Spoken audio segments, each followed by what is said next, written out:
แต่บ่ได้ลงวิหารบ่ได้อย่างพระลูกพระหลานได้ทำหน้าที่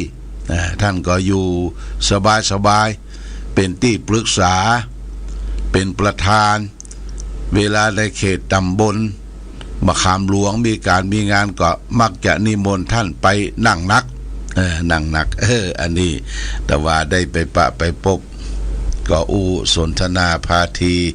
เปิ้นก็ฮือปอนแล้วก็ฮือพระกิ่ง1 องค์แล้วก็เดินทางกลับ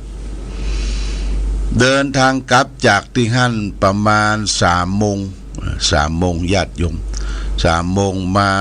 เรื่อยๆนะก็มาแวะที่ตลาดทิพเนตรเชียงใหม่มาซื้อของอย่างเรียบร้อยก็เดินทางกลับในช่วงเข้าเขตแม่แตงนะแม่แตงตั้งแต่แม่แตงมาฝนตกตลอดญาติโยม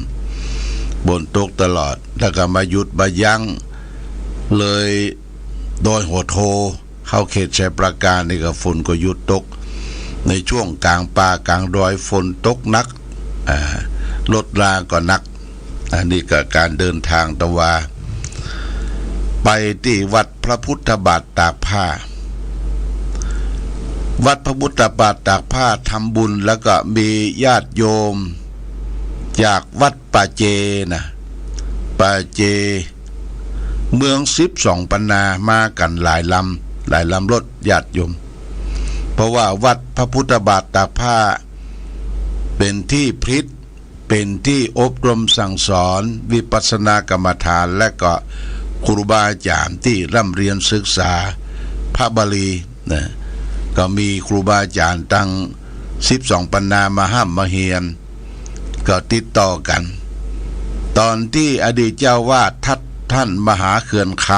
ำท่านพระครูพิทักษ์ท่านมหาเขื่อนคำนี่เพิ่งกับไปจอยตลอดที่12 ปันนาเพราะเป็นพี่น้องตั้งสายคนยองอู้ยองกันหูเรื่องคนเมืองก่อนที่เดินทางจากศาลาพรหมจักรสังวรมาขึ้นรถก็ได้ปะกับญาติโยมพี่น้อง12 ปันนาไว้นุ่งขาวไว้ผมเกล้าเน็บดอกมะลิเน็บดอกหยังแล้วก็เข้ามาไว้มาสามันลูนี่ก็คือตาลญาติโยมเปิ้นก็เอาสตางมาตาลพร้อมด้วยเตียนขี้ผึ้งเนี่ยเปิ้นสีเป็นยาวๆเนี่ยเตียนคนละเล่ม2 เล่มเวลาไปนิมนต์ก็ดีไปตาที่ไหนเปิ้นอย่าเอาเตียนนี่ไปตยใส่บอกใส่อย่างไปตยเปิ้นก็ตาลเงินหยวนนะญาติโยมตาลเงินหยวนมี1 หยวนนี่นะ1 หยวนวันหยวนนี่ได้หลายล้อได้หลายหยวนอยู่แล้วก็มีใบ5 หยวนแล้วก็มีใบ100ใบ500ไทยเปิ้นก็มีจิตศรัทธาหันตุเจ้าต่างแดนอาตมานี่เป็นตุเจ้าต่างแดนเปิ้นมาเมืองไทยก็มาตานเมืองไทยหลังจากที่ได้ไปตานที่ครูบาอาจารย์เรียบร้อยแล้วก่อนจะขึ้นรถก็มีประมาณ 4-5 ท่านก็รับตยทานจากญาติโยมก็ยื่นฮื้อก่อนขึ้นรถก็ปั่นปอนสัพพีอยู่ดีมีสุขเน้อบอกว่าวันหน้าวันตาจะไปเอว12 ปันนาเมื่อปีที่แล้วเนี่ยอาตมาก็พาญาติโยมไปเอว12 ปันนาไปขึ้นรถไฟเร็วไปนั่งพักที่วัดปะเจนะอย่าวัดปะเจไปไหว้พระพุทธรูปไหว้หยังทางพ้นเปิ้นใจบุญญาติโยมเปิ้นหันตุเจ้าบอกว่าเปิ้นบ่คิดว่าเป็นตุเจ้าวัดไหนเป็นตุเจ้าตั้งไทยตุเจ้าตั้งปุ้นเปิ้นก็มีจิตศรัทธาเลื่อมใสแต่วัดตั้งปุ้นเปิ้นจะขาดแคลนตุเจ้าบ่ค่อยมีนักเหมือนกับตั้งบ้านเฮาอันนี้ปะญาติโยมเก่าดั้งเดิมมีจิตศรัทธาเลื่อมใสหันตุเจ้าก็เอาปัจจัยเอาเตียนมาถวายเป็นเงินหยวนเงินไทยต้องโนทนาสาธุที่เปิ้นได้รู้ได้ตานขอเดินทางด้วยสวัสดิภาพเปิ้นก็มา ร่วมกินร่วมทานที่วัดพระพุทธบาทตากผ้าตะวันนี้นะญาติโยมก็มาถึงที่วัดเมืองฝางเฮาก็ปาเข้าไปประมาณสัก8:30เดินทาง8:30ฝนตกมาตลอดก็ฝนตกฝนซึ้งนั่นก็ต้องระมัดระวังเรื่องคนขับรถดูแลก้อยพะเยาพยุงกันมานี่อันนี้การเดินทางระหว่างมีฟ้ามีฝนต้องมีความระมัดระวังญาติโยมนะอันนี้ฝากไว้อู้ถึง12ปันนานี่เป็นหรือว่าเมืองเชียงรุ้งมีชนกลุ่มน้อย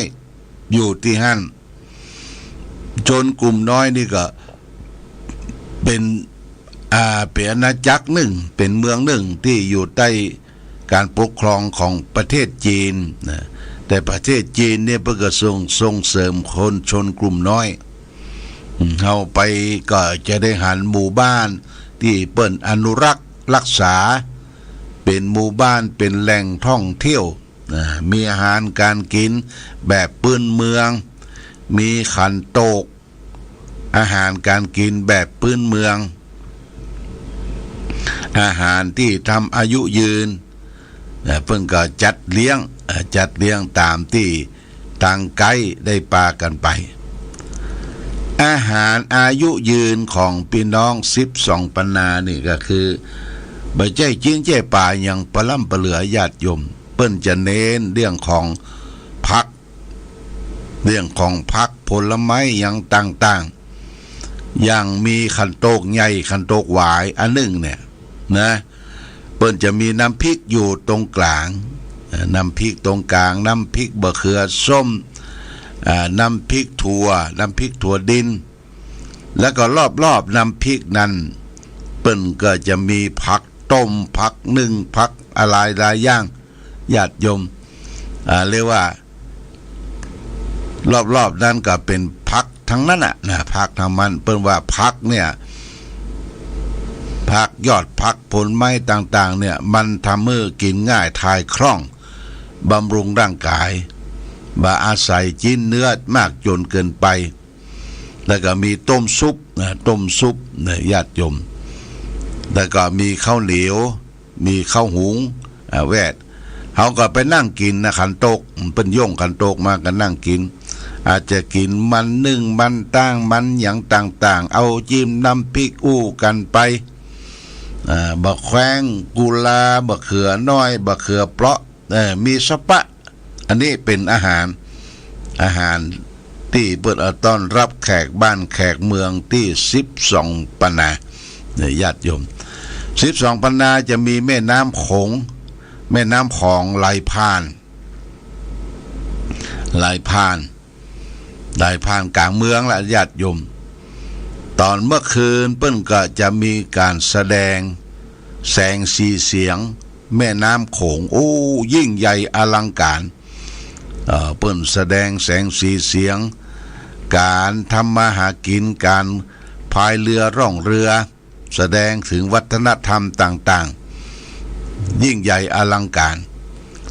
แล้วก็จะมีโรงมหรสพโรงมหรสพก็คือเป็นที่แสดงวัฒนธรรมต่างๆของพี่น้อง12ปันนาการตีกองตีก้องมองซึ่งตีกองปูเจได้ลำกันนั่นแสดงถึงวัฒนธรรมคือความเจริญความรุ่งเรืองเป็นความสุขของชุมชนของหมู่ของคณะของชาติพันธุ์นะญาติโยมนะชาติพันธุ์เนี่ยก็คือหลายๆชาติอยู่รวมกันก็มีวัฒนธรรมติดตามตนตัวอย่างเมืองไทยเขาก็มีเหมือนกันอย่างพี่น้องไตใหญ่อพยพมาจากพม่าต่างประเทศมาก็เอากล่องเอามองเอาอย่างมาตัวถึงเวลาเดือนดับเดือนเพ็งออก8 ค่ำแรม8 ค่ำก็เอากล่องเอามองมาตีเต้นกันเป็นวัฒนธรรมก็นึกถึงพ่อนึกถึงแม่นึกถึงบรรพบุรุษนึกถึงที่อยู่ที่อาศัยที่เคยพักก่อนบ้านเปิ้นนะบ่มีค่าซึก อยู่ด้วยความร่มเย็นเป็นสุขหากินตามท้องไร่ท้องนาหากินตามท้องไร่ท้องนามีวัวมีควายมีเป็ดมีไก่มีสัตว์เลี้ยงพืชพันธุ์ธัญญาหารของเปิ้นก็อุดมสมบูรณ์ตามไร่ตามนาก็เขียวชอุ่มไปทั่วจะกินข้าวจากอย่างเอิ้นกันแต่ก่อนนี้เปิ้นเอิ้นกันกินข้าวนะญาติโยมนะมันมีกองเอิ้นมันมีโทรศัพท์อย่างอีถ้าลูกหลานไปที่ไหนเปิ้นจะเอามือมาป้องปากกินข้าวเน้อแล้วก็เรียกชื่อของคนลูกหลานมากินข้าวเน้อถ้ากายไปบ้านไผ่นี่เพื่อจะห้องกันมากินข้าวมากินข้าวกินข้าวง่ายก่อนกินข้าวตอนก่อนนี่คือวัฒนธรรมวัฒนธรรมคือสิ่งที่เกิดขึ้นตามท้องถิ่นที่มีน้ำจิตน้ำใจเอื้อเพื่อแผ่อยู่ร่วมกันแบบฉันพี่ฉันน้องนะฉันพี่ฉันน้องเดี๋ยวนี้วัฒนธรรมบางสิ่งบางอย่างมันเปลี่ยนแปลงไปญาติโยมไผบ่มีสตุ้งสตางในถุงเสียถุงเตียวถุงหยังก็บ่ได้กินกับเปิ้นมันจะไปเหมาะกันจะไปห้องกันกินเนี่ยบ่ค่อยจะมีละนะต่างคนก็ต้องช่วยเหลือตัวเองสร้างฐานะตัวเองปลูกฝังขึ้นด้วยตัวเองจะมีวัฒนธรรมอย่างที่คงค้างก็ยังมีอยู่วัฒนธรรมการจัดงานศพวัฒนธรรมการร่วมทำบุญศูนย์ต่างๆนี่ก็ยังพอมีอยู่ได้หูได้หันอันนี้เป็นเรื่องของวัฒนธรรมเป็นความเจริญความรุ่งเรืองที่มาสู่ยุคปัจจุบันนี้ก็พอมีอยู่ขอให้ยึดเหนี่ยวรักษาฮีดหอยจารีตประเพณีอันดีงามของเราไว้แฝงด้วยพุทธศาสนาวันนี้เป็นวันแต่งวันดาเลยญาติโยมวันผู้เป็นวันพระวันศีลใหญ่วันอาทิตย์นี่ก็อยู่บ้านอยู่จองดูข่าวดูโทรทัศน์บ่จำเป็นออกบ้านไปไหนก็ทำความสะอาดเช็ดถูในบ้านในจองปดแปลงเอาหญ้าเอาคงตามรอบรั้วขอบชิดในบ้านของเฮาทำความสะอาดถ้าแดดออกก็เอาผ้าไปตึงไปตากเนอะมันอัพหลายวันมันจะเหม็นซึงเหม็นตึงเหม็นสาบเอาไปตึงไปตากเงือรับโดนรับแดดวันนี้ก็สัก9 โมงกำเดียวก็จะได้ไปสืบชะตาณที่ส่วนยอกส่วนดอกก็คณะลูกหลานของแม่เปิ้นจะได้สืบชะตาที่บ้านสวนดอกแล้วก็หลังจากนั้นวันพรุ่งนี้ญาติโยมพรุ่งนี้จะเป็นวันพระใหญ่จะมีธรรมสัญจรของตำบลสันทรายได้จัดรวมกันณที่วัดสันต้นดูเนอะวัดสันต้นดูวัดอาจารย์มหาเชิดพงศ์ไปรวมกันที่หั่นหลวงพ่อก็จะได้ไปไปพบไปเยี่ยมไปเยียนแล้วก็จะได้เอาวิทยุไปออกเบอร์ออกอย่างตัวนะประมาณสัก 3-4 เครื่องเป็นวิทยุใหม่ไปเยี่ยมไปเยียนไปตรวจเยี่ยมวัดให้กำลังใจแก่ผู้ทำงานก็ขอเชิญคณะสงฆ์ในตำบลสันทรายไปร่วมกันณที่วัดสันต้นดูลายฝางอันนี้ก็แจ้งให้ครูบาอาจารย์ท่านทั้งหลายรับทราบมาณโอกาสนี้วันนี้รายการธรรมะประทีปส่องต่างที่ว่าจะไปสืบชะตาคือบ้านแม่อุ่นวงเมธาแม่สุพรลูกได้จัดการจัดงานสืบชะตาคือแม่อุ้ยอายุ90 ปลายละแม่อุ้ยอุ่นวงเมธาเนอะก็เดี๋ยวก็จะไปรวมกันนะประมาณทุเจ้า9 ตนไปเจริญพุทธมนต์ขอความผาสุขความยินดีความมีธรรมจงบังเกิดมีแก่ศรัทธาญาติโยมท่านสาธุชนทั้งหลายตั้งอกตั้งใจตั้งจิตตั้งใจปั้มเป่งเพียรศีลธรรมกรรมฐานในช่วงพรรษาเนอะละลดเลิกอบายมุขต่างๆจะไปกินเหล้าจะไปเมายาสร้างสรรค์ปลูกฝังชีวิตของเขาเนี่ยอยู่ดีมีสุขร่มรื่นจะไปอิจฉาตาร้อนกัน ของภัยของมันสร้างประโยชน์ตนประโยชน์ท่านให้ถึงพร้อมวันนี้รายการธรรมะประทีปส่องต่างขออำนวยอวยใจให้ทุกท่านจงได้มีความสุขมีความเจริญรุ่งเรืองประกอบไปด้วยอายุวันนะสุขภาระรายการธรรมะประทีปส่องต่างต้องขอลาก่อนขอผู้ฟังจงตั้งมั่นจิตหันษาด้วยธรรมะขององค์พระพุทธา